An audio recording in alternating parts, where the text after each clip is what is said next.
podcast is part of the Sports Social Podcast Network.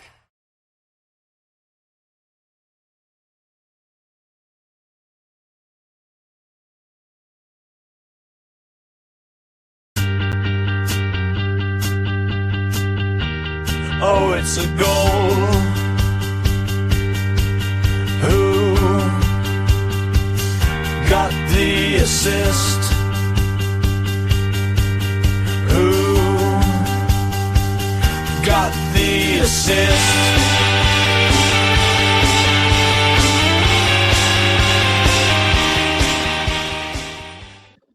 Greetings and sisters. A bit like Adama Traore squaring up to a João Pedro who visibly pooed his pants.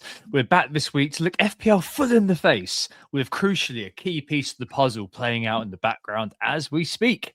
Joined as always by Sam. How you doing, mate? Yeah, not so bad, thanks. Nice roast at the weekend. Watched some good football. Saints won a game. All's good in the world. Nice. Would be great if FPL was also, following suit, but can't win them all. But yeah, very well, thanks. Obviously, we've got the game going on in the background, so we'll have a bit of an eye on that throughout. But hopefully, by the time we reach the end of this pod, all will be obvious, and we'll have some very obvious moves to be making. And hopefully, this pod will almost be like breaking news as we're posting it as well, which is always nice for a change. Anyway, we are who got the assist on today's agenda, how we got on in game week 24 as those fixture swings finally took hold of our FPL teams. Transfer window, we need to do a quick roundup on that. Anything for us to pay attention to there? Obviously, the big news is Adam Armstrong signing for Wolves and being replaced by Canadian national team legend Larin. Obviously, that's the big one we all want to talk about. My 20-minute monologue on that is incoming, don't you worry. And then, of course, we're going to be looking at some big 50-50 calls in FPL. Tom has got some recent struggles what he wants to talk about. I've had a few of my own 50-50 calls that have gone against me as well. So we're going to chat through that and how those kind of decisions can affect decision making and what we can learn moving forward. Form versus fixtures, of course, makes a reappearance alongside 1 week punts and best captains. And if not already obvious from my monologue to begin with, we will kind of be waiting for the result between Arsenal, Chelsea in the background before we both have a bit of a live hot take on what the best moves moving forward are and how that affects our plans going into the next few game weeks. Obviously, the double game week 26 will be locked in the next hour or two. So we'll have plenty of information to work off of there. So it is Tuesday, the 3rd of February, Arsenal-Chelsea on in the background, 0-0 half-time. Not a great watch so far, it must be said. But currently, as it stands, Arsenal will be getting the double game week. With that, shall we take a quick look back at game week 24? Yeah, go on then. Oh, mate, just an incredibly frustrating week again. It's the 4 green arrows in a row. They're all very small ones. And one of those, we'll discuss more later, where it's literally one decision that has cost me the green arrows. So I've had 3 of those where it's been a 50-50 and 4 in a row overall. I've only dropped like 20k in reality, which shows how sort of tready water the last few weeks have been. 109k now. I brought in Chalobah for O'Reilly. Got me Defcon, but not much else. Bruno, who I didn't captain, was 99.6% EO for me. Went with Haaland captain. Needed that goal, and I got close in the first half. But the second half was an abomination from City. I think there were a couple of moments of kind of proper hope. First was obviously the lack of Van de Ven in that lineup. Second one was at halftime and Romero went off. But yeah, I don't know. All I need was a goal basically for it all to pay off, and it just didn't come. And that second half I was watching while kind of milling around the house doing dinner and this sort of thing. And yeah, I just didn't really look up once in the second half, apart from for the Slanky goal, which was obviously one of those, which is a lovely Scorpion. Did he mean well? Yeah, Giroud-esque. The real hero for me this week was Ekatike, really. I said last week I was holding Sam and really liked him as an option going forward. The data was good. And I was saying that against what seems to be the popular sentiment, he had a lot of transfers out last week.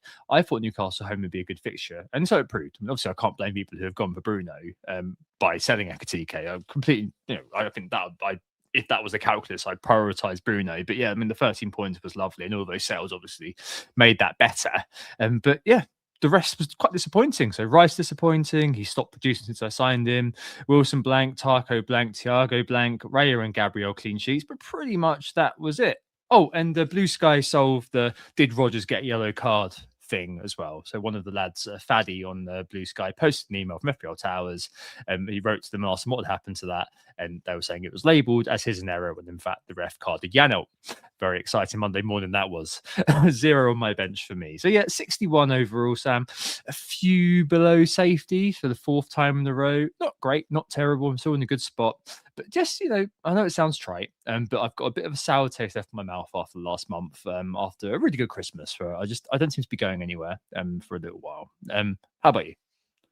Welcome to my world, Tom. It's comfy here on the sofa of purgatory. I'm a little bit further behind you, 281k, so a very small green arrow up about 14k places. One of those 50-50 calls did not do me any favors this week. We'll be going into that later. But yeah, 64 points. I did captain Bruno over Haaland in the end. I voiced my opinions on the pod previously, and I carried them through, I suppose. So not much in it. I was absolutely petrified of Haaland, and after about 15 minutes, even more so in that game. But City do just seem to let games drift at the moment a little bit, and they don't have that sort of firm grip around matches when they go 1 or 2 goals up as they used to. So maybe not all that surprising that their bogey team got back into it, although at half time I would have bet good money that they wouldn't do that. But yeah, Haaland 5 points. Enzo Fernandez was my transfer in for Szoboszlai, 8 points from him. Obviously great to get that last minute winner for me. Anderson, my hero, again, 7 points from him without any attacking returns to speak of. So yeah, he can stay and has been a consistent, a very consistent cheap pick in my side for a long time now. I think I've had him almost more than any other player in my entire team so far this season. Double clean sheet, Gabriel and Timber, although Timber just, I don't know what curse he's got at the moment, but he cannot score more than Raya, no matter what he does. I mean, he's been so unlucky not to get an attacker return in the last few game weeks. I'm genuinely not sure how he hasn't. Aldrete got a clean sheet, but behind Mukiele again. So another 50-50 call that has been just generally awful over the last few weeks. And then that brings me on to the final one, Saka. And yeah, I mean, he was in the starting lineup. What more can you actually do? I mean, I don't know what I've done to deserve this kind of misfortune with this man. He's become more and more differential by the week. I was properly pissed off on Saturday when he didn't start. Yes. I was furious. I had to step away from the matches for quite a while because I've held him for so long. The data's been great. Held him through benchings. It was a great matchup against Leeds. I was really looking forward to that one, especially as differential as he was. And with the potential of a double game week coming, which again, it was my plan for him to be my double game week captain, quite differential over Gabriel, which I think the masses will go towards. And he picks up an injury in the warm-up after being in the starting lineup. And now it looks like he's going to be out for double game week 26 if they get it. Fantastic, Bukayo, fantastic. Anyway, so he sank to my bench, and in replacement for him, Anderson with 0 points. So yeah, brilliant. 14k up, 64 points. Fine. It's been 24 game weeks. I still haven't had a really good game week yet. No top 1 million game week rank. It's just very frustrating at the moment. So just need a bit of luck, I suppose. But yeah, Saka's probably a sell.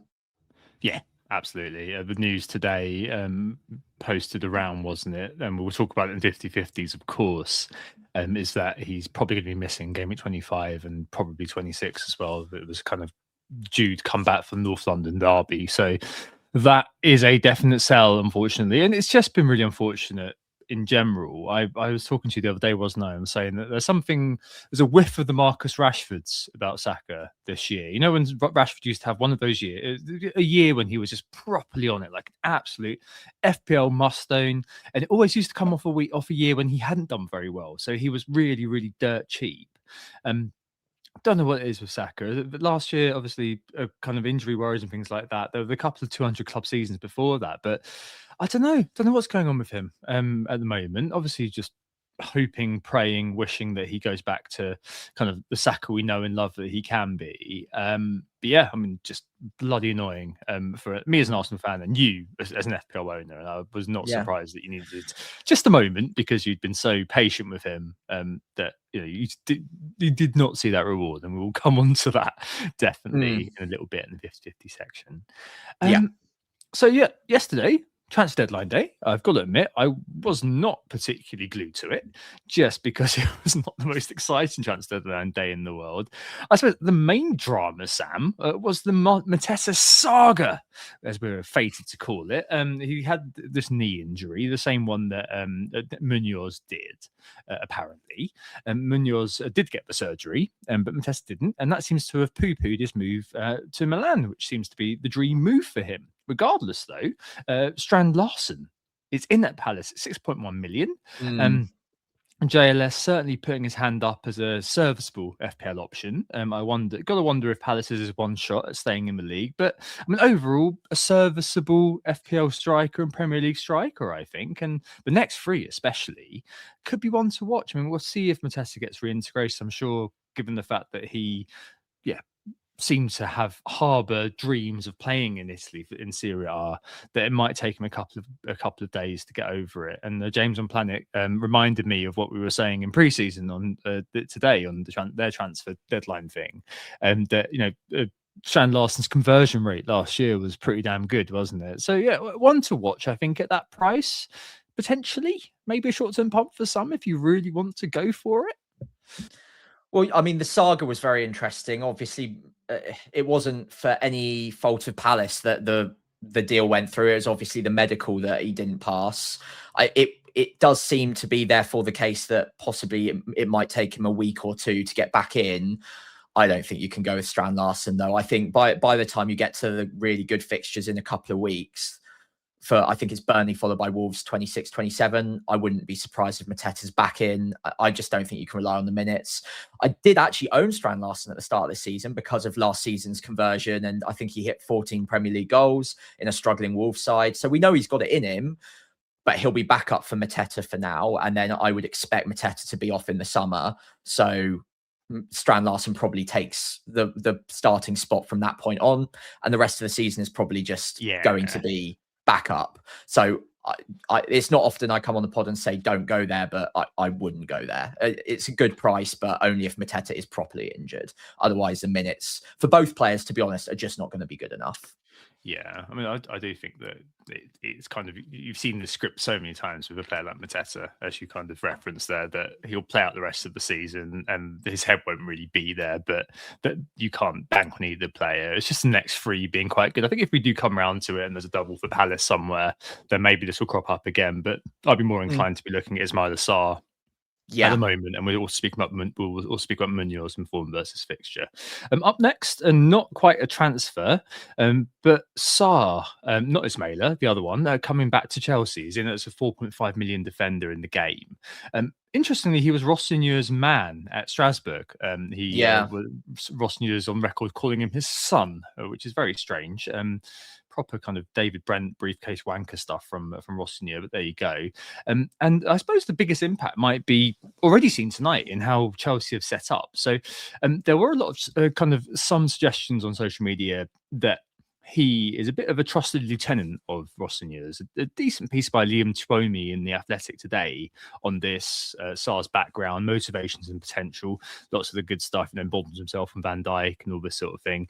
I just wonder whether we might kind of see something happen. So tonight they're playing free at the back, Chelsea, which was Rossigneur's favoured formation at Strasbourg, and Sarr was the central centre back in that formation. And I don't know. I wonder if that could have a bit of an insight on a bit of an impact. On Chelsea. I don't know. People, I did see some suggestions that Chalobah should be worried, etc. It's far too early for that.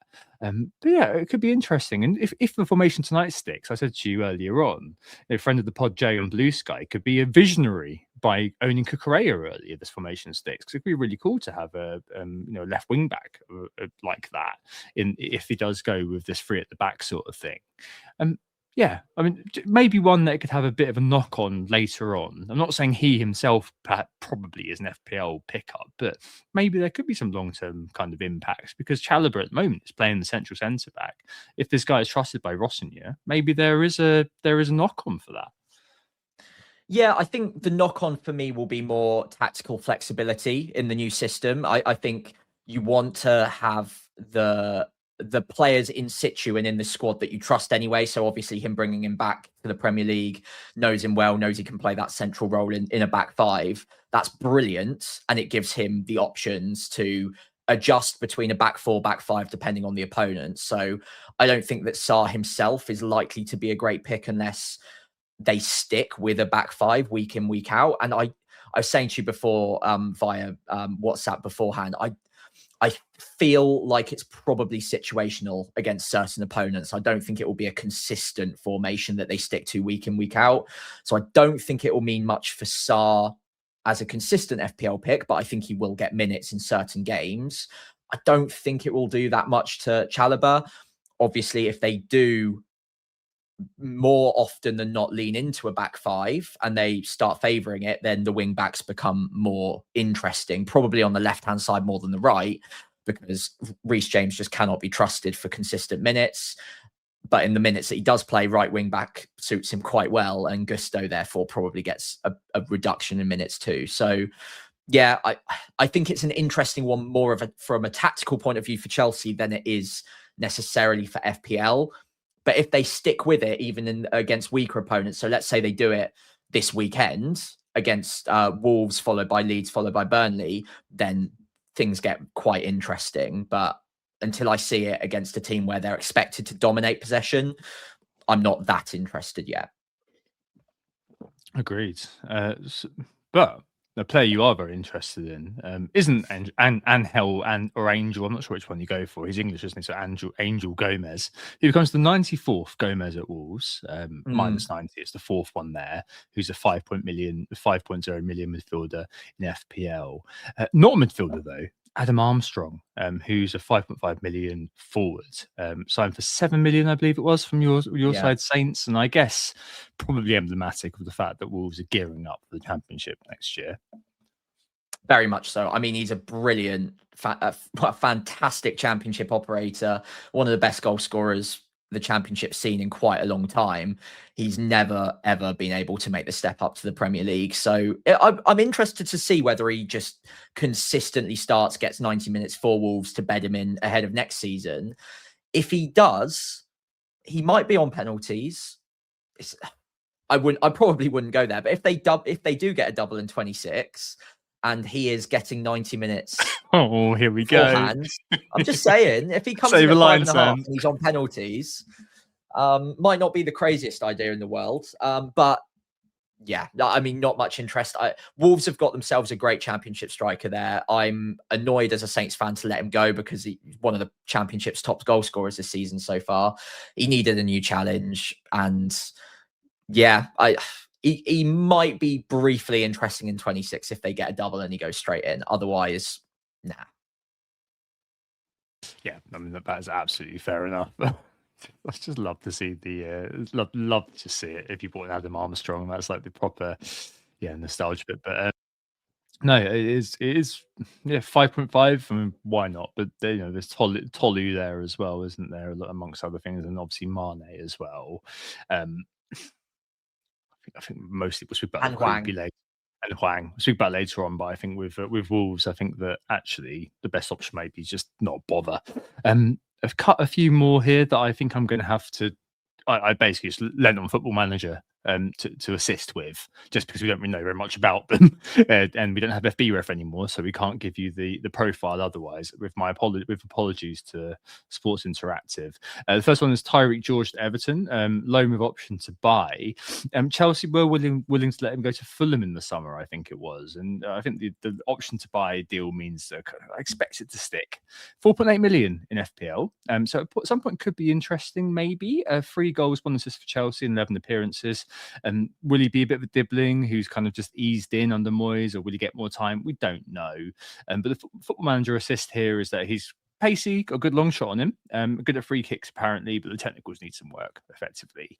But yeah, 4.8 million. I mean, could be one who could figure in the in the zeitgeist at some point. Simply don't know at this point.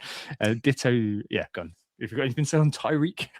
I don't think so. No, I think for these three, we can probably skim over them fairly quickly without wasting too much time. I mean, George, like clearly there's talent there. We've actually seen him in the Premier League and in a Chelsea shirt before, obviously. So a little bit more knowledge on him than the next two. I doubt he goes straight in. I mean, they've got obviously Dibling's been there a little while. You'd think he'd be first in line before. I don't know. Maybe I'm not seeing something that Moyes is, but it seems like depth, considering that Grealish is out for the rest of the season, and it's just giving them that other forward winger option to just build a bit of depth around and to bring him for a few minutes here and there. So maybe he could grasp the chance with both hands. Who knows? Yeah, we'll see. But I think people are kind of be like, oh, they paid all this money for him. He's surely going to start. Well, I mean, let's just point Tyler Dibbling immediately. But they paid loads of money for this guy. He's not started. Lucas Nets to Forest, just £2 million. He was run down his contract at Gladbach, which is why they got him so cheap. In at 4.5 million on the game. Left back, so direct competition for Neco Williams, who's been posted out there since Einar's returned to the team. Einar was really good a couple of years ago in FPL, wasn't he? Under Nuno.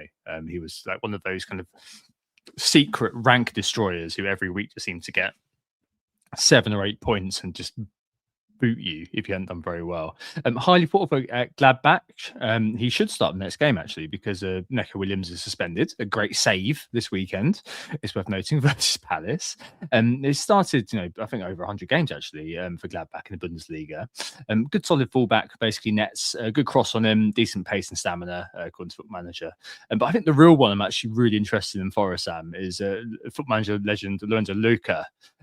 Absolute beast on the game. I mentioned him a couple of weeks ago or last week maybe. 6'7", great physicals, the kind of striker who ends up kind of leading the line for someone like Arsenal or Liverpool actually on Football Manager. I'm just fascinated to see how that goes in real life because he's been like so many of like my all conquering teams of Football Manager as the main man. It's so cool to see him like appear. I hope he doesn't, never meet your hero sort of thing. I'll be really upset if a bit like Simone Zaza, he just turns out as being a bit rubbish in the Premier League. It could happen. You never know. Well, yeah, I mean, I'm exactly the same. A couple of seasons ago on Football Manager, before the year skip, I had him in like you say, an all-conquering Southampton team alongside Mateus Cunha of all people, and they were both up in the top echelons of Premier League goal scorers in my imaginary universe. So yeah, interested to see how he does. It often doesn't work out quite as you plan it, but yeah, maybe it could be an interesting one throughout the season. Obviously, Chris Wood just doesn't look likely to get back in anytime soon, and they need someone of that kind of frame to hold the ball up as well. And he's got a bit about that. So yeah, interesting, but hasn't really picked up too many minutes just yet. Get him on. Get him on, exactly. No FPL relevance whatsoever, but a 5.5. I mean, if this was the start of the season, much like somebody I know buying Adam Armstrong, I would be very interested in that. Just as like a why. Can we stop that now? I'm not buying Adam Armstrong. You're buying what was that triple captain Adam Armstrong? Is that? Oh, triple captain. Now I'm interested. Yeah. Anyway, and the last one, Angulo, a 5.0 mid to Sunderland, 6 goals, 7 assists for Anderlecht this year so far. Decent Foot Manager, good pace, good passing him, solid dribbling ability. Not too dissimilar from a Dinger, actually, if you compare them like for like on Foot Manager. But I think it helps with depth, an interesting sort of pickup. And a replacement for a Dinger. Yeah, true. Outside of that, Jacquet won for next year and went to Liverpool, heavily linked to Chelsea before he did go to Liverpool. We'll see if he's pants or not. Blink 182 fans. Elsewhere, a few others that have come in throughout the course of this window that we've kind of mentioned, but just because we're kind of waiting for this result to happen, might as well just mention here. Cole Palmer's on, as is Esteval. Let's see how that goes. Conor Gallagher to Spurs. Your man Ward-Prowse to Burnley, Sam. Oscar Bob to Fulham. as the first three, 5.1 million Oscar Bob, and Fulham are becoming a proper sort of second favourite club for me. Maybe through being friends with friend of the pod James Stevenson, but lots of hungry players, mainly from the big sides, and obviously the Panna Prince, Iwobi, and Smith Rowe being there really helps. But yeah, I mean, a few interesting pickups. I feel like Oscar Bob's the fact that City have let him go may mean that those injuries have wreaked havoc a little bit potentially on his potential. But I think Ryan should be really kind of exciting. There's a 100 million release clause in that deal allegedly. At 5.5 looks really exciting versus Wolves and could be one who could feature an awful lot for Bournemouth going forward. Yeah, absolutely. I mean, they've clearly had him earmarked as that Semenyo replacement. So they seem to have it down with the scouting at the moment, and that recruitment department has done very well over the last few years. I would not be surprised at all if they've unearthed another gem there. So yeah, give it a little bit of time. Obviously came off the bench for his first outing, did well. Love to see him from the start, see whether or not he's got the stamina to go for the full 90. It's a physical league. It will be very demanding for him, but he's young, as has been talked about quite a lot. He's got bags of energy. I think we can be pretty excited by him. It just might not happen immediately, and it might not happen overnight. So yeah, interested to see how it pans out, but one I've got my eye on very closely. Yeah, could, as Zulu the best said in the chat, be an absolute monster. One of those. I think what you're looking for most transfer windows is that sort of unknown quantity to come in. Teams don't really have that sort of when they're doing sort of preparing for the next game. We don't really know what to do about this player, so there's the element of surprise, and that could be really valuable for a few weeks, especially because midfield's quite congested at the moment, and there's lots of sort of quite uniform picks that people are going for. I think that given Bournemouth's fixtures, he could be a really interesting one to kind of look at if you really want to go in and go proper differential. Could be fun, Elsewhere, Pascal Gross, absolute legend of the game, famous for getting 3 bonus points in the 2-0 loss to Man United once, back to Brighton at 5.5, scored this weekend, of course. And Brian Gruder, surprisingly, went back to the Bundesliga with Red Bull Leipzig for some game time, which meant that Matt O'Reilly, who is Danish, came back from his loan at Marseille to cover a little bit. He was on penalties. I think he took a penalty in the first game this season, Matt O'Reilly. So, again, I'm not saying go there right now at all. And at Aston Villa, a bit of a DeLorean sort of thing going on at Villa. David Luiz and Tammy Abraham are going back. I remember doing a prospecting the prospects on Tammy Abraham way back when. Interesting. David Luiz at 4.9, Tammy at 6. Luiz has been in the game this year already, of course, at Forest, which is why he's 4.9. The player's had a couple of decent past seasons at Villa, Sam. 10 plus goal involvements, near 150 points before he left for Juve. Could be okay to DEFCON here and there, maybe. I mean, he's not hit it this year, but I think he was playing predominantly under Ange. Not entirely sure, though. Yeah, I mean, he's been... he's had his own problems with injury this season as well, struggled to stay fit. So I don't think we can really mark him down for too much of what he's actually done for a struggling Forest side under Ange mostly this season. We know that he's got it in him to be a half decent FPL pick. The DEFCONs might help a little bit. I think he hit 8 in his second Villa debut this weekend past. Interestingly, pretty high up on the bonus without really doing all too much. So that might be one to monitor. He's a great player. I rate him really highly. I think a lot of people are assuming that he'll step straight back in on penalties. I'm not quite so sold on that myself. It might happen. He's in the running, but a lot can happen in a year and a half. And I do wonder if in that time, someone like Morgan Rogers, and bias is included here because I own him, but I do have a sneaky gut feeling that he's taken a bit of a step up as the lead character in that Villa dressing room. And I would not be shocked if when it came to it, given that Luiz has been away a little while, they both have a look at each other. It's like, yeah, okay, you're the guy now. It's Morgan's turn. It's definitely possible that Luiz does take the next one. I'm not going to deny that, but I don't think it's as clear cut as it would have been if he had been here this whole time. Things can change in a year and a half. It's just not clear for me just yet. So holding out a bit of hope there. But yeah, at 4.9, good value. If he consistently stays fit, gets 90 minutes, gets a few DEFCONs and bonus points here and there, yeah, he's a decent pickup at that price. Yeah, absolutely. All right. But I think that kind of the main winners of this transfer window, just making two fairly straightforward transfers in terms of, football meta, as it were, and plugging gaps and all this sort of thing. Man City, and FPL wise, there's an impact. And they're the most probably impactful signings that we've seen, which is Semenyo and Gahey both joining. They're sensible, oven-ready signings for City. I think Gahey's like 5.2, Semenyo 7.8ish, and they're both featuring, aren't they, Sam, in the FPL templates we discussed last week. And you got to think that both of them are going to play a role in our FPL fates going forward. I feel like kind of all of these have all had a bit of a I've cited Football Manager.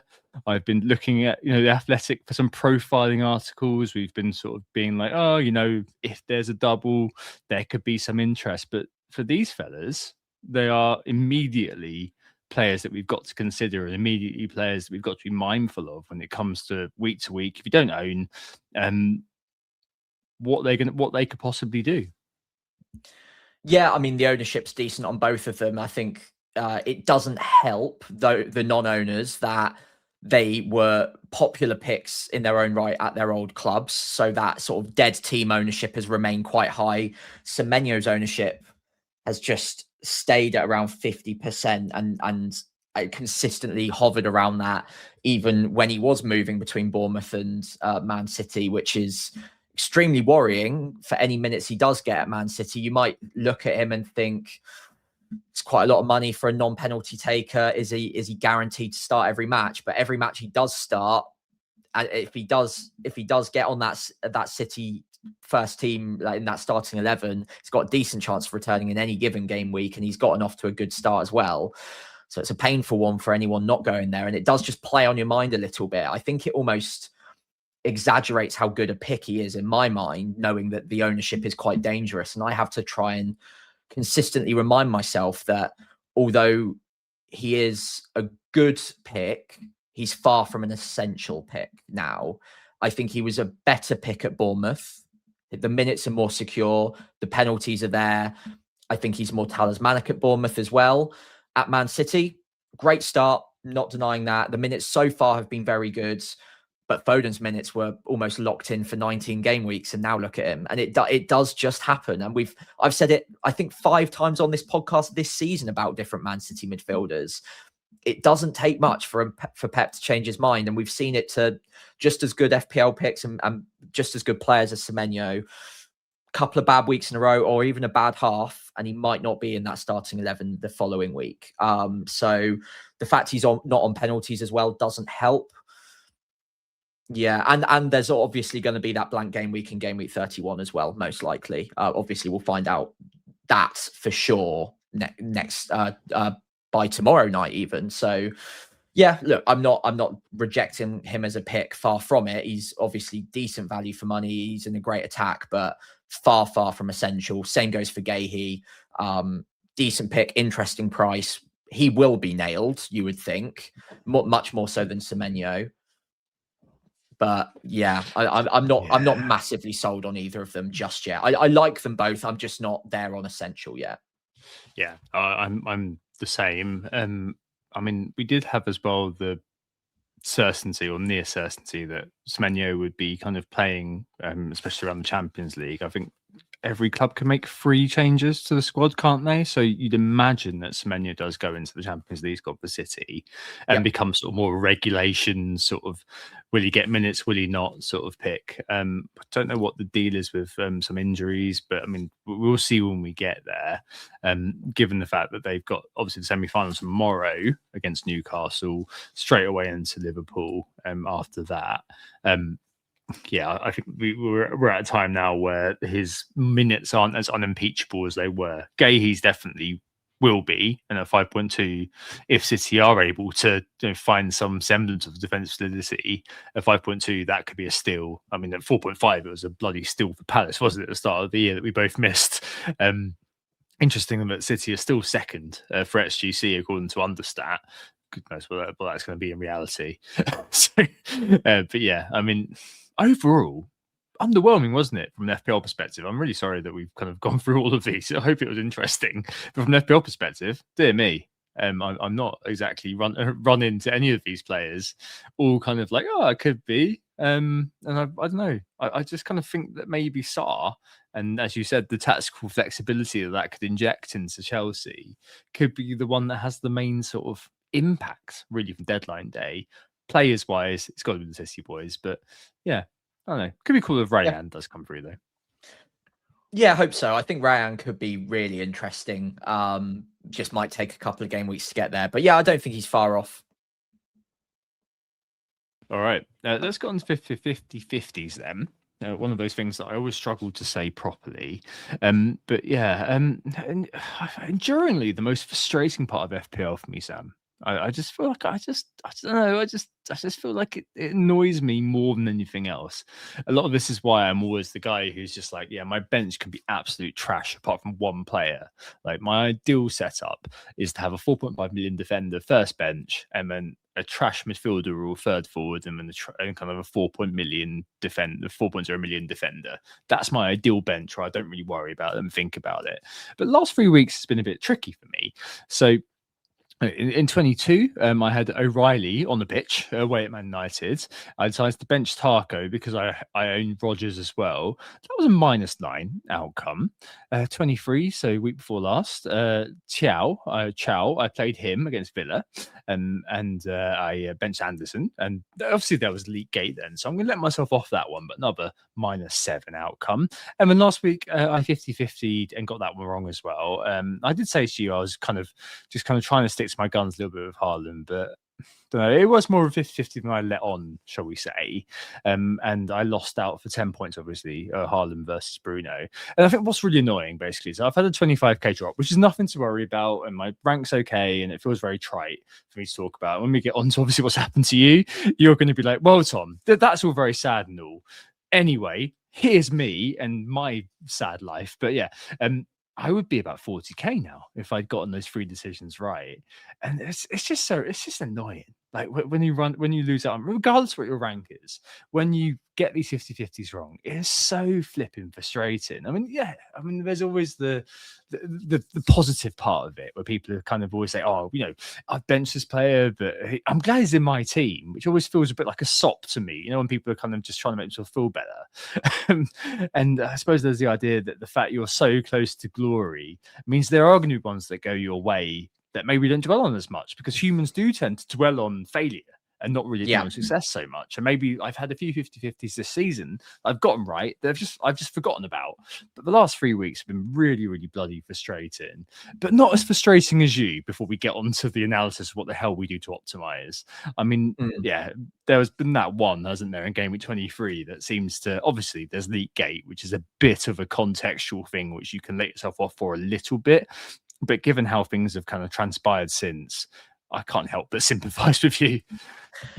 I mean, I think I wouldn't even have Saka versus Ekatike specifically in 23 as a 50-50. I think that was more like an 80-20 that has just really conspired against me. I think it was such an obvious move to get rid of Ekatike ahead of Saka.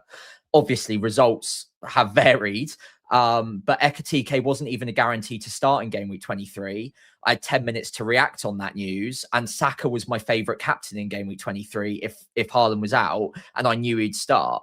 So there was just no way I was going to sell Saka ahead of Ekatike, especially ahead of an impending double game week as well. This is before any injury news, of course. So that for me isn't even a 50-50. That's like an 80-20 that, the 20% can still win.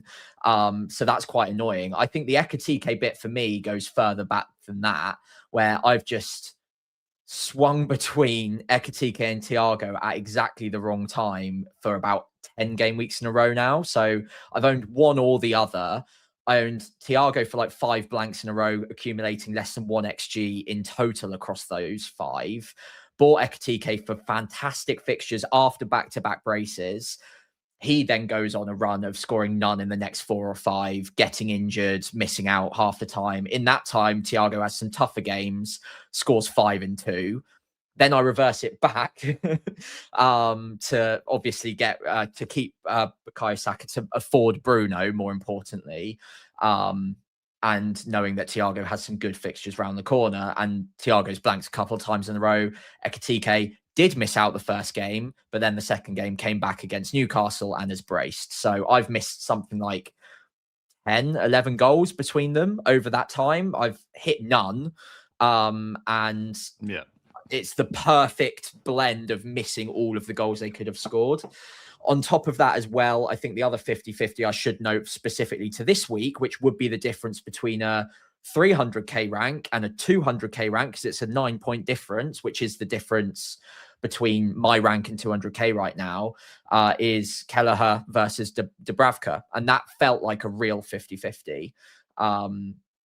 Looks dumb in retrospect. Just stick with your more expensive keeper that has more potential for clean sheets. But versus Sunderland, it seemed like a pretty even heads up there. And I didn't want to have Rodgers playing Kelleher because that lowers my upside. Obviously, Kelleher kept the clean sheet. I think 5 saves. They were quite unlucky not to score. Obviously, the ball did go out of play, but that was like 30 seconds before the goal, so it could have easily stood. I'm not saying it should have, by the way, before anyone gets up in arms about that. I know the rules. But yeah, lots of 50-50s like that have gone against me. But I think, just rounding off my point before I ramble on too long, I think you hit on a really important point there at the end of what you were saying, which is, as human beings, we are hardwired to really dwell on the 50-50s that don't go our way. And I think it's very easy to chalk them off as misfortune. Whereas the things that do go our way, we do tend to forget immediately. And I think that's partly because you just think, oh, well, I was always going to do that. It was the right call. So the 50-50 decisions that have gone my way, I've almost instantly forgotten. And I've just, in the back of my mind, said, yeah, good decision making, Sam. Really well done. 50-50, but I made the right call there. I'm great at this game. The 50-50s that go against me, which I've just listed, and I could probably think of 20 more if I really wanted to, I have them down as bad luck, when actually in both scenarios, whether it went well or badly, I think it's a bit of a mixture of both. There might be good and bad decision making in both elements of that. And it's very important to remain neutral about how much luck and how much skill there is in FPL. And there is undoubtedly a blend with all of these 50-50 decisions you can make. I think the most important thing you can do is be consistent with the logic you apply when making the decision. If you can stick strong with the logic every single week, and you play it with the same thinking process, and you apply the same rules to the decisions going in, then coming out of it, you should end up with a 50-50 result more often than not. And you can put that down to your decision making more than luck. And that's something I'm trying to remember, even in the bad times, that it does balance out. You just have to be consistent with your decisions. Yeah, no, I think you're probably right. And I think that, as I was saying earlier on, the fact you're so close to glory means that there's always going to be these ones that are going to go your way. I did have a look into this just because I had time on the train home, which stopped outside Blackheath, and I was just sat there for a bit. And there's a really interesting idea, a quote: "The disappointment is the gap between expectation and reality." There's idea of this kind of disappointment gap, and actually, it's kind of maybe a bit of a false dichotomy really there, because you're going to be happy if one thing happens, and if you're going to be unhappy if the other thing happens. And I think the reality is somewhere in the middle. Oh, how wanky is that? Yes, because as I've said, long-term listeners and watchers will know, I've said for many years, was the decision, it's not so much is the decision right or wrong, but are you happy with the decision you made? And I think it's, if you're not happy with the decision you made, I think Leakgate is one where I wasn't happy with the decisions that I made. Obviously, we did get fairly fortunate with Haaland coming on but not doing anything that week. If he hadn't come on, then suddenly, potentially things could have gone a completely different way. It's just when you are in a situation when you've got a 50-50 and you're sat there on the Saturday morning still bifurcating over two potential options, that is the worst thing. So that is why this week I was trying on Saturday morning, as I said to you, just be offline for the last sort of hour and not be looking at social media, because that could sway me one way or the other. And I was kind of okay with it. And I think that, it's kind of some of it's kind of recognizing the fact that there's that kind of greed that you see other people getting those points that you want to get as well, for obvious reasons. Like, look at it and I just say, well, I'm 10 points down now because of the outcome of this week. But equally, I could manufacture it that 7 or 8 weeks ago that I'm sure I had an opportunity somewhere to buy Mukiele and be 9 points better off this week than another player that I own. But like, that didn't feature in my thinking on Monday night. It was kind of like, well, whatever happens here happens, because there's nothing I can do about it. I don't own any of these players, and I had no route to get to these players. And I could have kind of created that sort of false path for myself from A to B, but really that wouldn't have been anything which would have helped me. So it was kind of quite good to just be like, well, acceptance is key in some ways, that you can't alter every decision. That kind of illusion of control thing. And there's the idea that, what gives you meaning is not kind of one event in FPL, but a willingness to kind of just roll with the punches. I think that's what's more important. And just, as you said, not kind of reacting too strongly one way or the other, making sure you're consistent and just trying to, I suppose, not go on tilt. Perhaps. I mean, you speak about that an awful lot, don't you? And I think that's really key for me. Like, I try to be more pricey when I'm pissed off. There's only been kind of one decision this year, especially because I'm on no hit strategy, where I made that move really early, which was moving Saka out for Rice, which seems to have gone all right. But that could so easily have gone the other way, and I could be here kind of moaning that I'd sold Saka for Rice all those weeks ago, and Saka suddenly gone on an absolute tear because the underlying data was there, Yeah, and it's important to note that action versus inaction is a decision in itself, right? It's that is another 50-50 that can go right or wrong. And it's important not to say one or the other is the right way of playing. I think it is more about, again, being consistent with the way that you think through those decisions. You were active in that call, and I think more often than not that actually works in your favor, whereas I probably skew a little bit more cautious and inactive versus you, who are a bit more proactive immediately. I think your instincts take flight quite quickly. Mine take a little bit longer to like brew under the surface before I get to a deadline. In the quick turnarounds, that benefits you. Whereas after a day or two before the next deadline comes, I find myself like, I don't know if I'm quite ready with my decision making yet. And I can be left in the dust a little bit. And maybe that's why I have stagnated over the Christmas period a little bit. And I did so last year too. So it's something that I'm considering as a weakness in my gameplay, that I'm not instinctive enough and decisive enough in those moments. But I do think it's very important to know yourself as an FPL manager and know that you shouldn't really change your style within a season or week to week, because then you do leave yourself open to those 50-50 calls going against you in a string. And all of a sudden you start chasing your tail. Like, I'm going to use a different logic to how I'm making my transfers this week. And then the following week, then the following week. And if it keeps going against me, I keep almost doubling down and finding new ways of messing it all up. So yeah, I'm trying to be consistent within each season, and then maybe analyzing my decision making at the end of the season, and seeing where it all comes out. But you only really know whether the cake's any good if you leave it baking in the oven long enough. And so far, we're 24 game weeks in, it's still raw. We don't know whether the decision making process is good yet. We need the full season to know whether or not you've made a pretty good cake by the end of it. Sorry, that's a terrible metaphor, or maybe it's a great one. That poor cake has just been absolutely tortured at the moment, isn't it? Yeah, it's going to be delicious one day. yeah, salmonella from the egg first. No, I think you're right, and I think that we've seen really good managers this year really struggling despite keeping to the same process.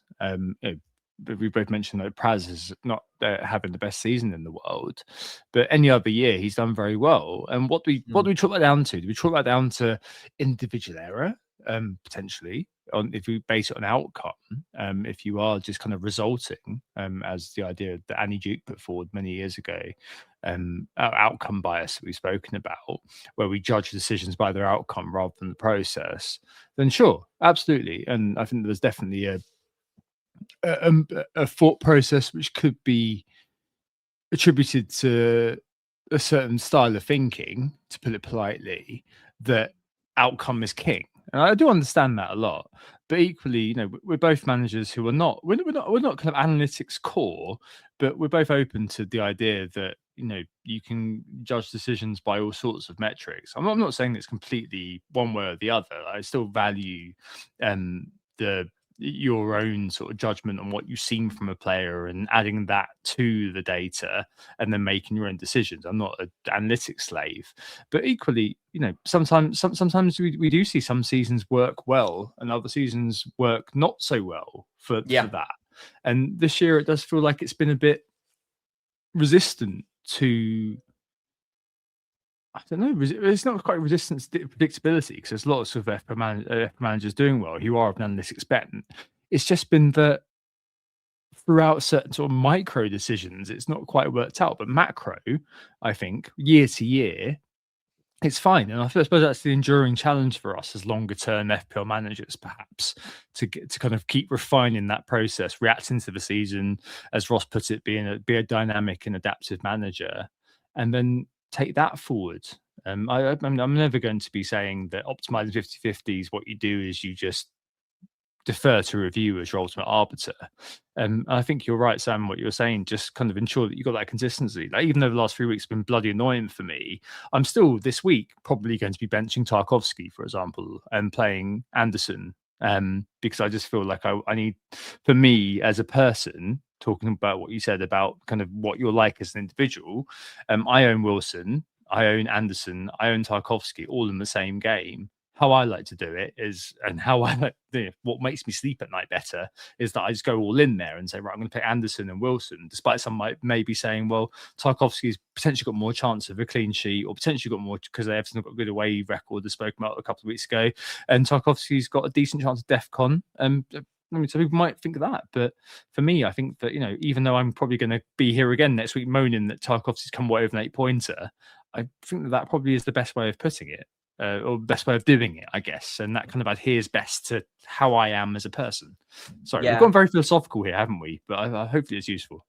I like the meta chats. I don't know whether other people do, but if you do, leave a like if you're watching along. Hit 5 stars as well. We do appreciate those. I never do those during the stream, by the way. So for the first time this season, do make sure you give us a rating if you're listening along. But yeah, I love these kind of chats. This is what really keeps me up. Like, just knowing that there is something more to FPL than the week to week decision making and 50/50 calls that grind against you. I think the thing that I was notified of when you were talking there was, I think with FPL, you almost need to have certain hypotheses that you're testing throughout the season, and like probably stick to those hypotheses. And it's only by the end of the season, or very close to, when you've got a large data set, whether or not they're right or wrong. I suppose the example that you were giving there is your hypothesis is, I will go all in where I can on a specific team that I have a hunch on in specific game weeks, rather than hedging,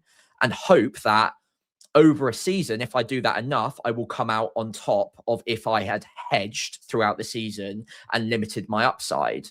Another manager, not saying me, but another manager might be like, okay, well, I'll take the higher baseline but lower upside by maybe hedging week to week in those 50/50 calls when they come up.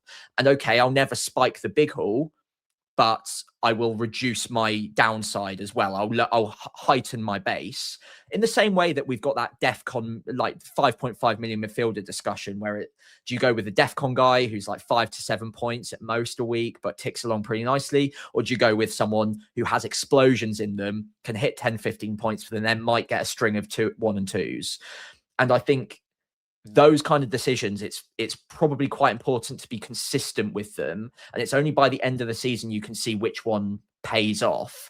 And I think the way that I would regret is if I switched between the two hypotheses that go up against each other throughout the season, because then I think I'm more likely to miss all of the upside and never really learn anything about what works and what doesn't. So yeah, anyway, that's the end of the meta chat, I guess. But I've enjoyed that. That was good fun.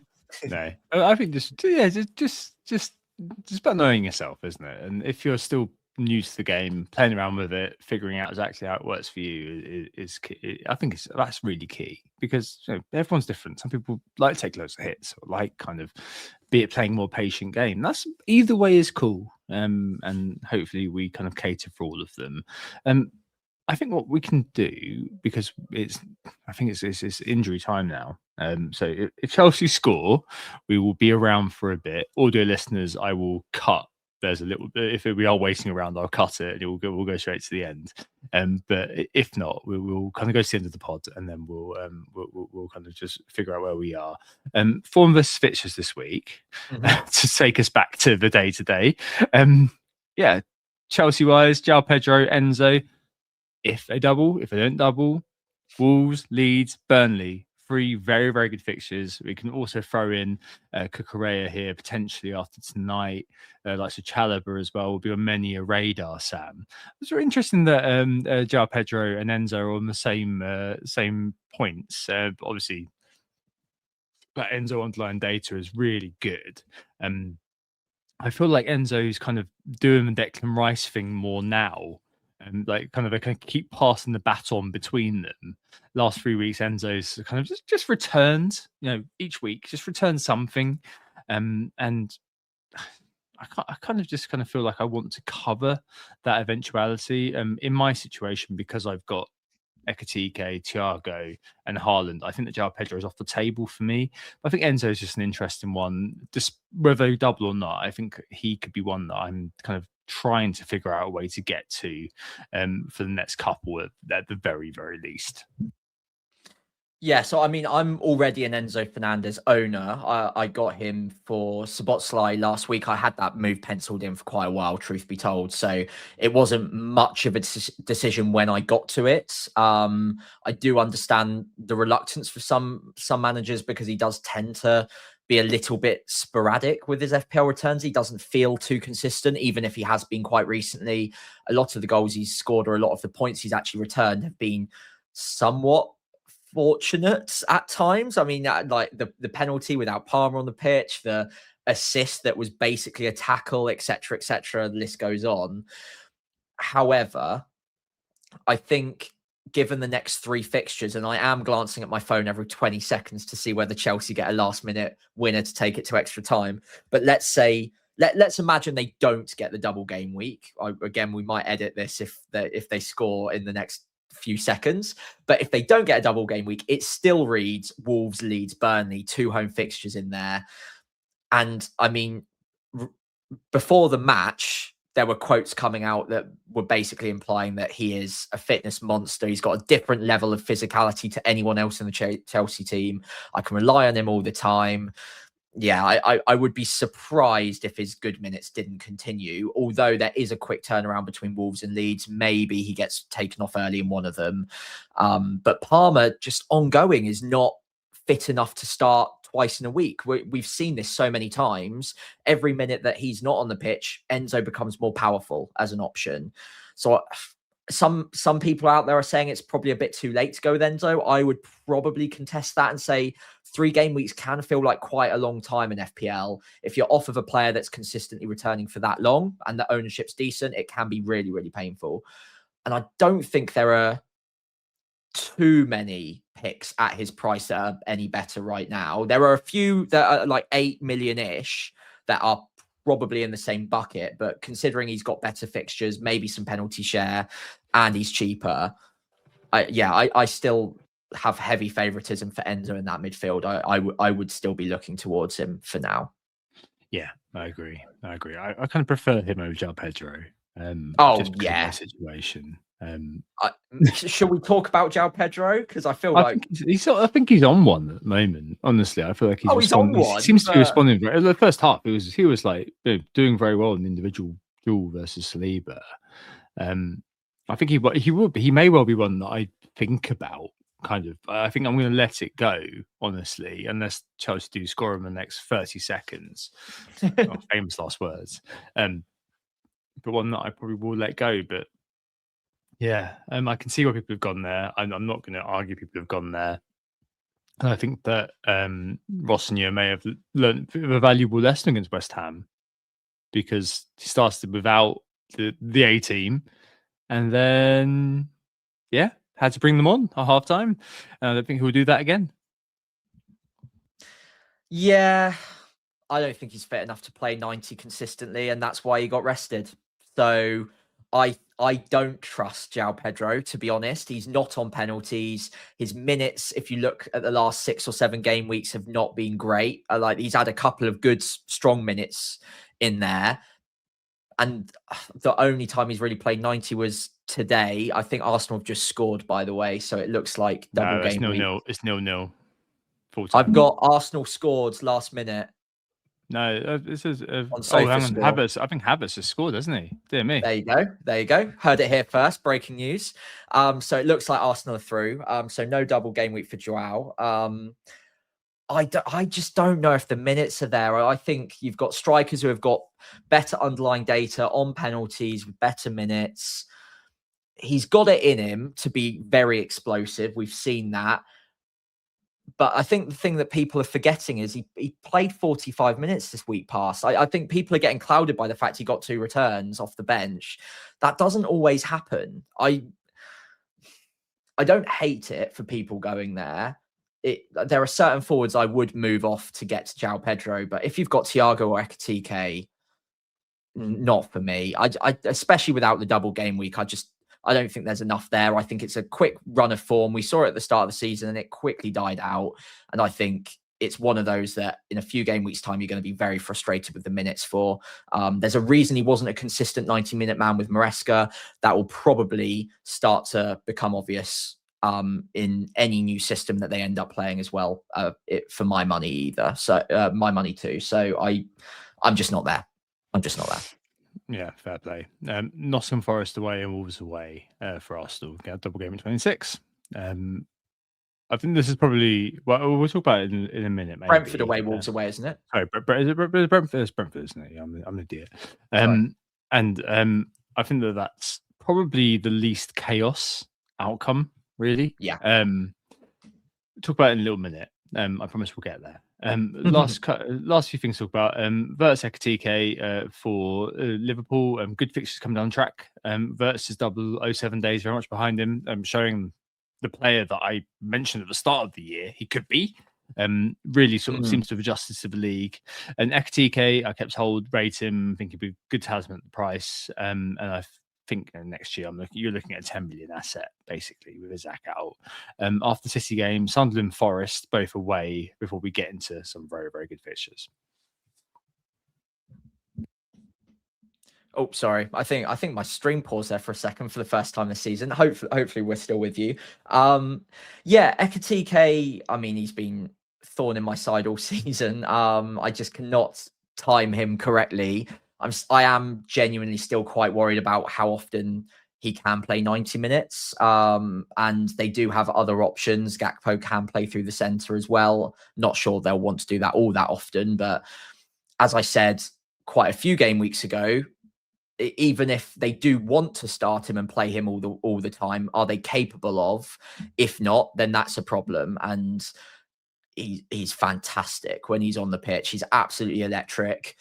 But it's quite expensive for a non-penalty taker you can't guarantee 90 minutes from, and they don't double. So I don't know if 8.8 million is great value for a player like that yet. And if he was 10 million and he's not on penalties next season, I will say the same thing. So I'm a big fan of the player, but FPL and real football don't always correlate perfectly. And I don't think he's a must own given the money that you're spending for him and what you're sacrificing elsewhere to get him. Now, knowing that Saka is out, and if Palmer's not an option, then maybe everyone's got a bit more money spare and you can afford to put a little bit more in the forward line. but forwards generally just haven't been great value for money this season. I mean, you look at it, 100 points for Ekitike so far, and he's done really well. But there are so many defenders ahead of him right now. You've got Mukiele ahead of him. Like there are some DEFCON midfielders like Anderson's ahead of him. So for 8.8 million, far from essential in my view. Football wise, amazing. FPL wise, there's a reason I sold him. I love him as a player, but value, not so sure. Yeah, I mean, that's more than fair enough. But let's see what happens after the City game and after the double game week's out of the way. I think there'll definitely be more when that happens. Final two here, a Creepy Junior better than Mane now. Well, Mane's got double. So, if you want a cheapie, Iriola sounds like he wants to start and develop Creepy like Foot Manager. 4.7, very good. Hill at Bournemouth, actually, worth a mention at the price. They didn't sign anybody. Seems like he's got favouritism over Diakite. 3.9 with decent DEFCONs. Worth a look if you want a cheap defender. Okay. And then, maybe we'll come on. I think maybe it's worth spending a bit more time on Palace here, or at least one player, which is Munoz. Some interest in the meta in Munoz with Bryson at home, and certainly 26-27. We've discussed this, haven't we, offline? And you're really interested in potentially looking at Munoz, and I'm kind of a bit more like, well, I think that his ceiling is obviously, I know what the player offers, but I feel like without the clean sheets, the ceiling is just low. I don't know. I'm a little bit happy. I'm happy to let that go, Sam. Especially because of the Palace, I feel like their whole season's going to basically just evolve into Conference League, and they've got that playoff against Zrinjski, which is something I've never said before in my life. But a Bosnian team who are currently second in the Premier League of Bosnia and Herzegovina. Could be a tough game, to be fair. I think I am a bit more keen on him than you are, to be fair. I actually really like 26, 27. I think there are clean sheets in there. Burnley and Wolves don't score many goals. I know Palace are on the downturn. I know they haven't been great recently, but Glasner's a good manager. They haven't lost as many players as you might think. Like Gahey's gone, that will affect them, but they've still got Mateta up there. They've still got Munoz. They've still got Sarr. They've brought in a couple of players as well for depth. Obviously, Wharton's still in there as well. I don't think it's all that bad. I think it's slightly been overblown how much has really happened there. And Munoz, not even that long ago. I think the reason that people have kind of not been talking about him too long is because it was a little bit longer ago when he scored all of his points, but he was on a tear earlier on this season alongside Gabriel. Having both of them was the differential. I don't think it will take much. I think one goal against Brighton and everyone steams towards him for game week 26. So I don't think it will take much. And right now, this is exactly when I would be interested in him, because it's good fixtures and nobody wants him. And that's exactly why I do, because I'm chasing a little bit, and he does have the potential for a 17-pointer. Not many defenders do consistently. He could easily end the season with 5, 6, 7 goals. If I get a couple of them in this run, then I am absolutely flying. So if no one else goes there, it makes me more interested as long as he can stay fit. And it looks like his injury concerns are past him. So yeah, I am really, really interested, especially because I haven't gone with Chalobah. If I'd gone with Chalobah, I wouldn't be going there. Yeah. I've got that space. So I think it is situation dependent. I wouldn't be ripping apart your team if you've got double Arsenal, Chalobah, and a Newcastle defender or whatever. If you've got a space for it, I think it's a beautiful little differential, and I plan on attacking it. Well said. Speaking of players who could get a 17-pointer, I think let's quickly speak about who's doubling in 26 and properly talk about it. So, yeah, Arsenal with Brentford and Wolves away. So this is not the chaos outcome. If it was the chaos outcome, I think we may see a few sort of switcheroos in the template.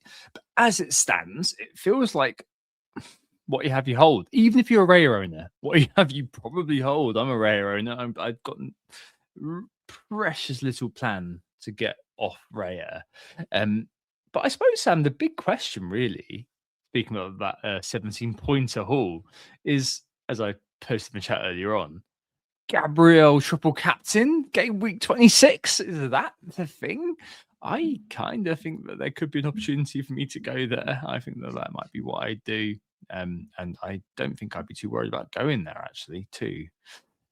Just because the floor is fairly high, right? Or is that dumb? Is there somewhere in this pricey, sexy spreadsheet where you're just like, no, this is an error. You can't be looking at this, Tom. You're an idiot. No, I mean it's not an error by any means. It's an option and a good one.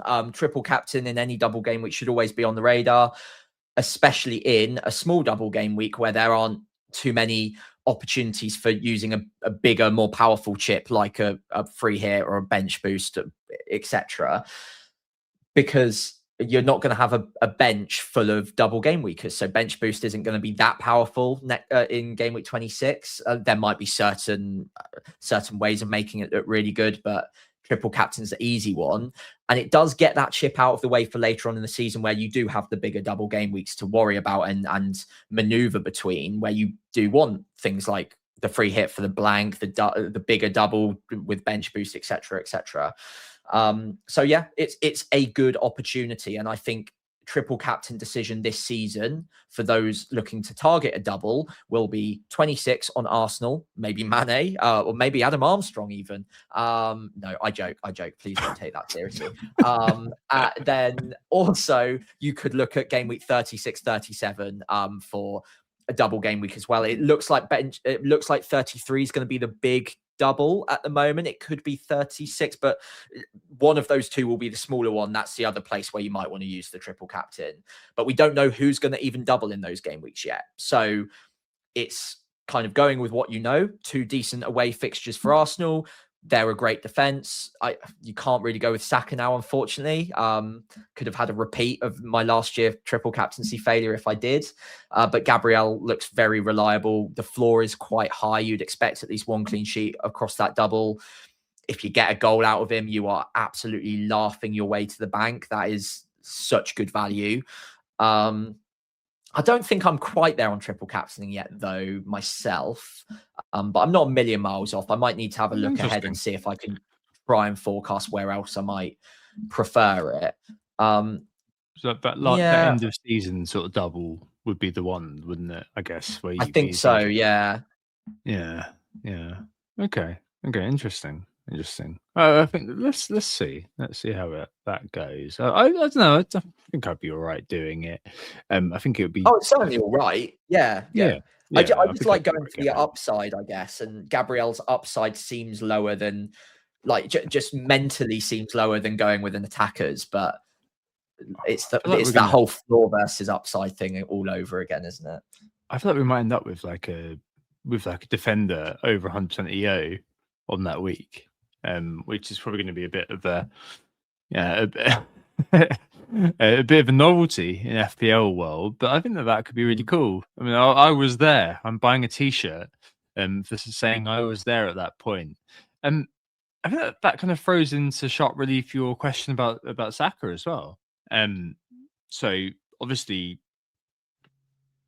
one pick, but I guess the obvious pick for you is to go to Declan Rice. Question, I suppose, I'd pose to you is the role that Havertz is playing and how that sort of impacts Rice. Like, does that mean that you end up with a player who, as we've seen in the last few weeks, potentially has his sort of routes to points slightly diminished, or is that kind of basically what I'm saying is Raya / Timber and Gabriel and Rice? That just feels like such an underwhelming triple, doesn't it, for a double game week almost? Like there's no sort of fun zone stuff going on there. I know that friend of the pod FPL Nobby is kind of all over buying in, for example, Madueke. He's got a decent, HGI per 90, 0.5, 0.6, something like that.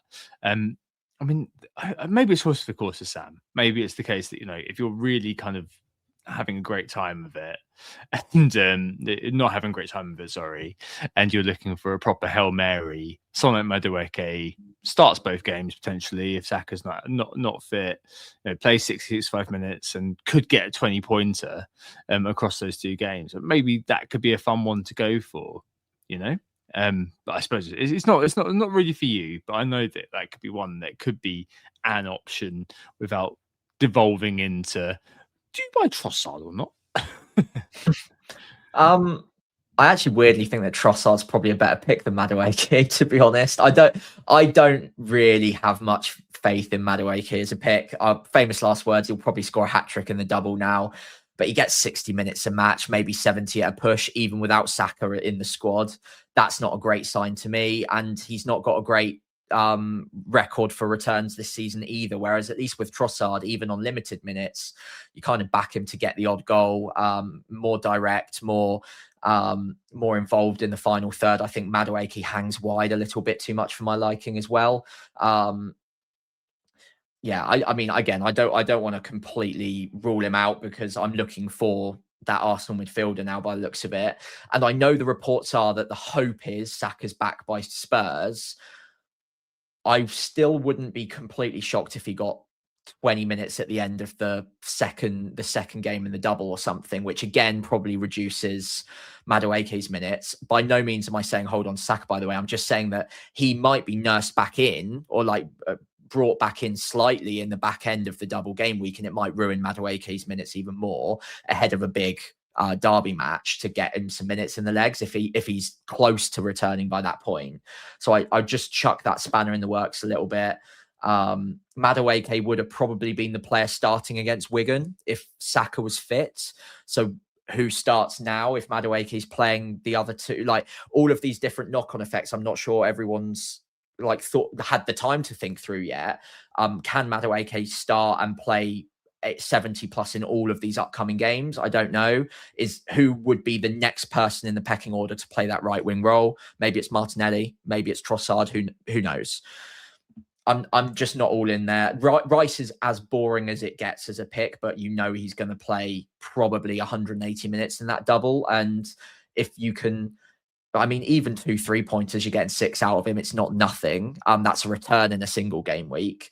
And if he can bag any kind of attacking return, even if it's from a set piece assist, you're looking at a minimum of 8-9 points across the double. So I'm really hoping that another option presents itself in the next 20 minutes or so that I haven't thought of, but I don't really see anyone that I'm confident in that Arsenal midfield outside of Rice. And I think there's just going to be too many moving pieces. I'd love to have Eze, but I can't guarantee the minutes, for example. So yeah, sadly, I think it's Rice for me. Yeah, it's just not triple captainable, maybe. I mean, if you look at the kind of acceptability of triple captaincy, it kind of feels like you kind of oddly, you almost value or at least think that there's better XG for Gabriel, which sounds preposterous almost. But I don't know. It feels like it could be a thing. I feel like it's definitely kind of been penciled in as a triple captain week by a lot of people. But I'm interested. I don't know. I'm interested in what you said earlier on, that maybe it's not the be all and end all, and that there's going to be another opportunity. I feel like if Saka was fit, then I think that there'd be a rush to get him in. I do think, with someone like Madueke, you're going to get the X starts over the 2 games. You'll get kind of 130, 140 minutes. But you're not going to be buying him really for the longer term, albeit there's a lot of people who are going to be wildcarding in game week 32 anyway. But you need rid of him before that because you're not going to you won't hold him for 31 going into a wild card. You're going to want rid of him by 27 because Saka's back for the Spurs game. So he's unplayable after that. So it's an immediate transfer out in 27. That would probably be the killer for me. Yeah. So also the expected points, if we were going to kind of do that, it does kind of favour, and W said in the chat as well, it just favours potentially going with Gabriel triple captain. Gabriel will be my captain that week. Yeah. So people are going to have some people are going to have a real sort of like cognitive block on that, aren't they? Like, do you triple captain a defender? It's going to be weird for a lot of people because a lot of people haven't captained a defender before, let alone triple captain a defender. It feels like there's kind of another step to take. But feasibly, you're decent-ish for DEF CON. Brentford do kind of obviously Sade's not going to play, but they'll offer a certain level of DEF CON ability. Is that a word? And will seem to be kind of on the up. I don't know. Could that happen? And then you're looking at kind of basically goal threat, and there's going to be so many people looking into chances conceded from set pieces. I know that Brentford's is really good actually in terms of defending set pieces because they've got units like Collins didn't play this week actually, and Ayer and Vandenberg in play. Yeah, I mean, it might be that the event is actually captain Gabriel, and then, as you put it, just kind of leaving that triple captain to the end, and what the kind of overall sort of thing is, because I think there's going to be, outside of the engaged community, I don't think we'll see a lot of people who do want to captain Gabriel. I think there will be kind of a lot of people who don't want to do that and will captain Rice potentially because he's a midfielder and not a defender. I think there's going to be a lot of people who are going to be like, if he concedes, and he loses a lot of his sort of potential. So I'm not going to be doing it. But I do think kind of, yeah. So Saka to Rice, I feel like now we know what double is. I think that probably is the move, unless you're feeling really fruity or you're looking to really chase. I think that's probably the way you go. In terms of the captaincy, triple captaincy this week, I'll talk about this on Monday when I do the next pod in the morning. Yeah, I think that'll be the big debate this week, whether you triple captain or not. Yeah, and I'm sure we'll talk about it at length ahead of 26 as well. I'm definitely not ruling it out. It's a good opportunity.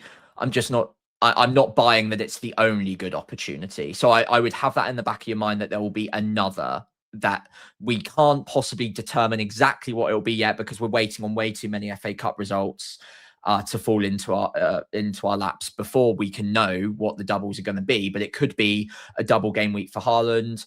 Who knows? Salah could come back into it. Like there are other attacking options with a lot of firepower that could end up having a nice double game week that we just can't possibly know at the moment. I think you could piece together half of the double, but yeah, you don't know the second half of that fixture yet. So I'm not ruling it out. Research will be done in the run up to game week 26, which will get us closer to a decision on that, and I'll come armed with data for that. I think you'll be missing that pod, Sam, annoyingly. Oh yeah, I am. Yeah, it's a good point. Yeah. You have to give me some voice. Give me some voice notes on Sunday when you get back. All right, let's quickly round off the pod then, because I know that we've gone a bit over because of what's been going on. And one week on this week, last week, Brobby and Chalobah did absolutely the square root of F all. This week I'm going for the stack attack on Friday night just for lols because I've got no other player in that game against Forest, and you're going for Mr. Somerville and captaincy this week. I think they're probably going to be a bit of a pendulum swing really to Bruno Fernandes, isn't it? Oh yeah. Oh, Bruno all day long this week, surely.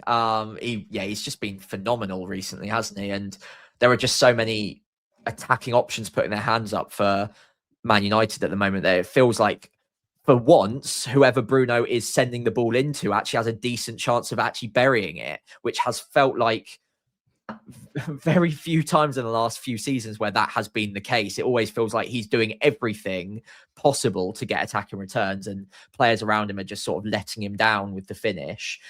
Just doesn't seem the case now. And Spurs, I mean, obviously great fight back against City in the second half, but they looked bereft of confidence in the first half, haven't been brilliant recently anyway. Man United are on a little bit of a tear right now, and Bruno is Bruno. Even if Man United weren't on a tear, it would be a good option. And Man City away at Liverpool isn't an easy fixture. So yeah, I'm Bruno pretty much locked in on captaincy. I don't mind the Gabriel shout, to be fair, at home to Sunderland, but yeah, given I'll probably captain him in 26, I'll chuck it at Bruno this week for me, I think. I didn't include him on the graphic, but I don't know, just because how Liverpool have been playing, how City's been playing. I don't mind Ekatike this week if you own them, honestly.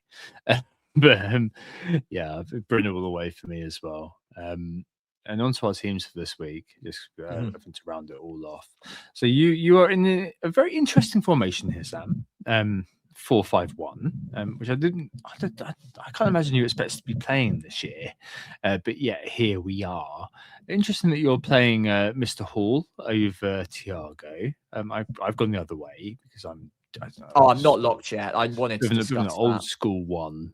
But yeah, I mean, yeah, talk us through it. Yeah, so yeah, it's 4-5-1. Probably not the strangest formation I've played even this season, actually, because I've done a 5-4-1 this season, which was definitely a first for me. But yeah, I am sticking with Dubravka and goal at home to West Ham over Kelleher away at Newcastle at the moment. If someone can convince me that Kelleher's about to get another 10-point haul, I might be able to switch that. Back for double Arsenal, Gabriel Timber. Don't hate Timber as a game week 26 captain, by the way. What if he gets his couple of goals in that game week? That would be hilarious. Anderson at home to Everton, Hall at home to Brentford right now. I'll come on to that in a minute. Midfield of other Anderson, Rodgers, Saka currently will probably become Rice, to be honest. Just keep it simple. Although I would consider leaving it a week, maybe, and making a decision next week on the Arsenal, maybe taking Saka to Mbermo or Semenyo over someone else, and then leaving myself open to maybe triple Arsenal defence or go for Rice from another midfielder pick at that point instead. So, yeah, maybe some more thinking needs to be done there, because getting that decision right may not just be as simple as Saka to Rice, although it does seem like the obvious one on paper. But I could do a 2-week switch across to triple defence, and rather than triple captaining an Arsenal defender, I could just have triple defence as well. But anyway, I digress. Bruno Fernandes captain, Enzo Fernandez in there, and Haaland up top away at Liverpool. My big decision right now, aside from who I transfer Saka to, will be I need to start 2 of Hall, Anderson, that's the Nottingham Forest Anderson, and Thiago. Naturally, I don't want the head-to-head of Thiago versus Hall. In the screenshot, I've got Hall starting. I'm starting to think that maybe Thiago, just back the penalty taker, is a saying I usually try to hold close to my decision-making. And right now I'm backing Hall because it's a home fixture. But Thiago, it seems like the kind of game he could quite easily return in and otherwise punish me, as per earlier this season. So yeah, maybe I should just back the penalty taker on that. I think Elliot Anderson is probably a start, although I don't massively hate just starting both Hall and Thiago, hedging and having Anderson first bench. But if I'm going with the consistent logic of earlier on in the pod, then maybe I should go all in one way or the other on Newcastle versus Brentford. Any quick preferences on that before we move on to your team? I don't mind if you were to just play Thiago, bench Saka this week, have Alderete sub 1. It obviously does leave you open to a bit of bench shenanigans because we've got the midweek games and there might be some sort of rest and rotation. But given your team, I don't see that really happening. Kind of think that you just keep it simple, as you said. And you probably, I mean, I don't want to just say, oh, here's what I think, therefore you should do it. For me, I'm playing Thiago over Chow because of the pen taker thing. That's literally it. And you know, Thiago, he's one of those players who you just love and leave. But he's one of those that I've kind of come to that conclusion over Christmas, that he's one of those players you love and leave any week, could show up and just score. And I'm more than happy to just play him in games like this, because at the end of the day, there's lots of people who do fixture it, and I don't have an issue with people who do fixture it. But for me, I'm more than happy to play him because Newcastle, great defense at home, especially, blah, blah, blah. But Thiago could go on and Thiago, because loads of people could point out Everton, fantastic defense this year, especially, just throughout. And what does Thiago do? Goes towards a hat trick. Yeah. The numbers he puts up are decent enough. And it's just a case of whether suddenly, especially because it held under pressure, maybe things could be. I don't know, I think that could be interesting. He also scored a brace against Newcastle at the GTEC Community Stadium, I believe it is, this year. So maybe there can be an element of that. Yeah. I know People not are saying in the being chat, Thiago got 0 XG against yeah. Villa. Don't do that to me. I've seen this script before this season. We've had several of those weeks, and guess what he did the next week? So yeah, I'm not having that one. Sorry, that's not a reason. I think he recorded that against Wolves as well. Yeah, I mean, it's followed I by think a hat he's trick just and a brace. one of these players that correlation does not equal causation with him. It just Very depends on much the so. game and the game state, and it could turn out that way. You never know.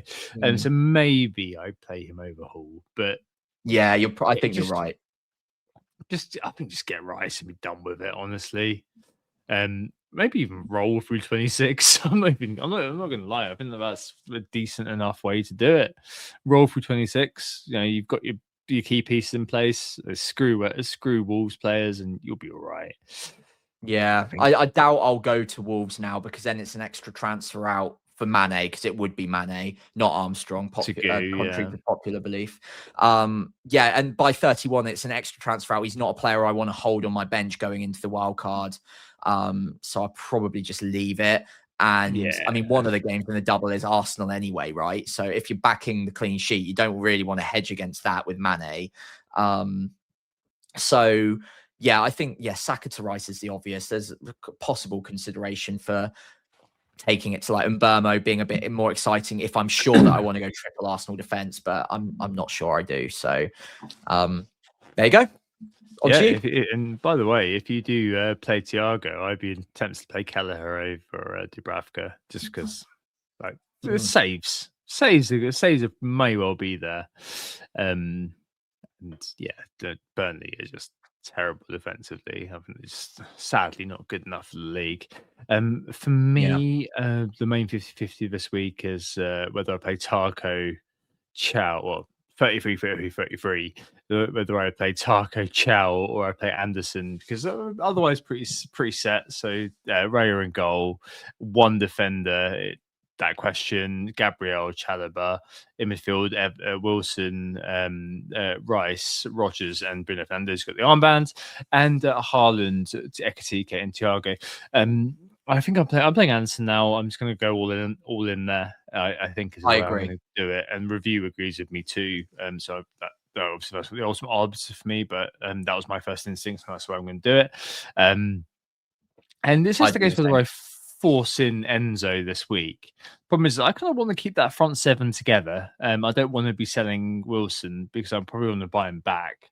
And there could be a potential where I own Wilson at 5.3 buy price. There's a world, and I'm very glad that Chelsea haven't gone through, to be honest, because there was there was definitely, if Chelsea had gotten through, I think that Wilson to Enzo would have been a lot more obvious. Now I kind of think, well, is it better to just roll it? I think probably so, because owning Chow, owning Tarkovsky, that's a lot of kind of investment in the defense. I don't need them both. So maybe when we get to game week 26, oddly, because I'm not going to be looking to do a kind of Arsenal buy, I think I'm going to probably be looking to sell one of Tarko or Chow. And that week, you've got Thiago away at Arsenal. Arsenal. I think maybe that week is the week that I buy one of those Chelsea picks just for 1 week. We'll see. I just don't see any merit because of what's happened tonight in adding Chelsea here, although I know that there's going to be some negative downwind impacts of the ownership for Enzo. There is a world, for example, Sam, where I look at, because I've got no kind of value in him, doing Rodgers for Enzo. But Rodgers himself comes into 3 really good games, and Bournemouth away isn't kind of the worst game in the world, but he comes into 3 really good games, Rodgers, against Brighton, Leeds, and Wolves. I just don't know. I just maybe something's going to change over the course of the week. But as it stands, it kind of feels like I just kind of grin and bear it when it comes to the fact that I need Chelsea attacking because, yeah, I'm wildcarding in 32, I think, here.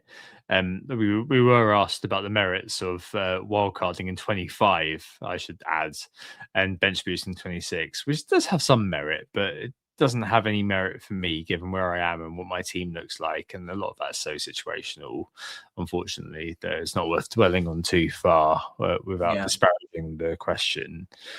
So, yeah, I think I'm rolling it this week. And seeing what kind of happens next. And it might be that I kind of just roll through for a little while and kind of attack at the other side of the double game week.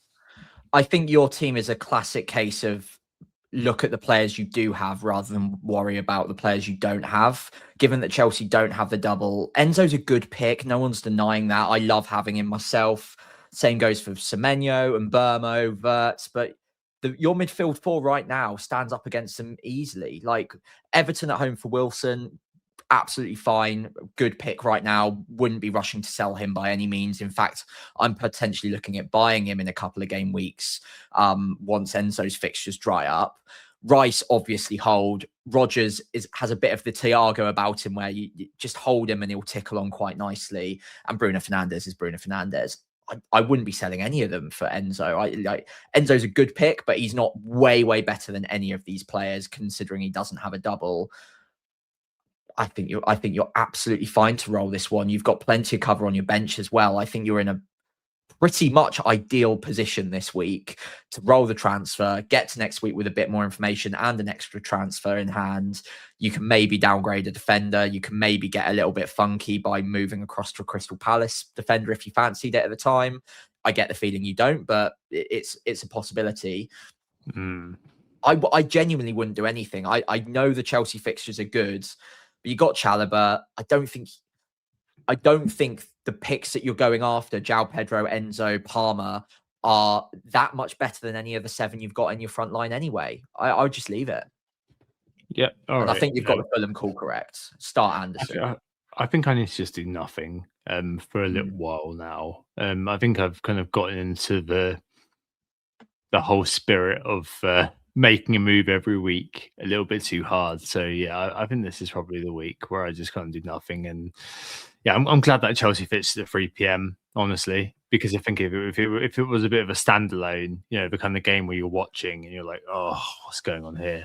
It becomes a lot worse. But if it's hidden within the other games, then yeah, very much so. It's easier to forget about the live rank fluctuating every time a goal scorer goes in and you don't own them when it's in the 3 p.m.s and it's hidden by 4 or 5 other goal scorers. But I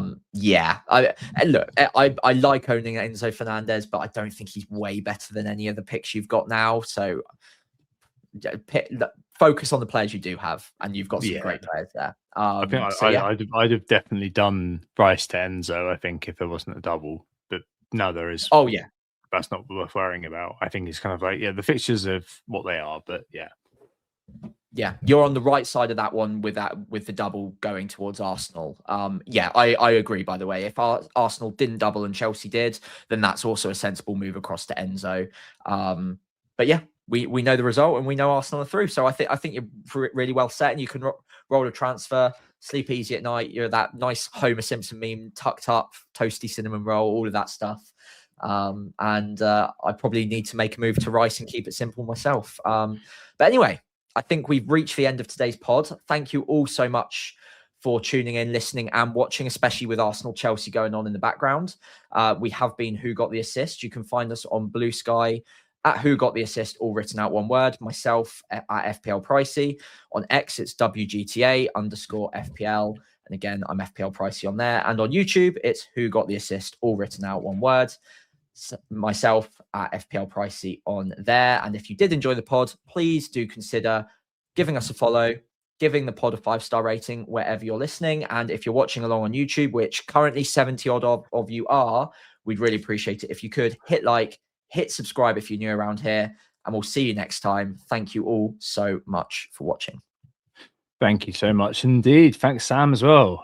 Next time, it's a super fast turnaround going into Double Game 26, and we've committed an amateur error due to my partner's birthday and Sam off skiing.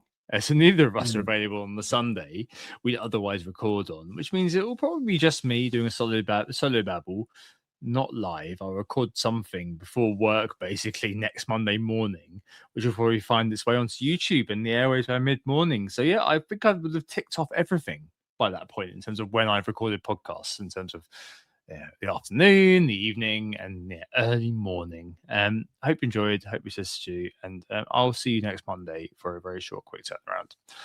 See you then. Oh, it's a goal. Who got the assist?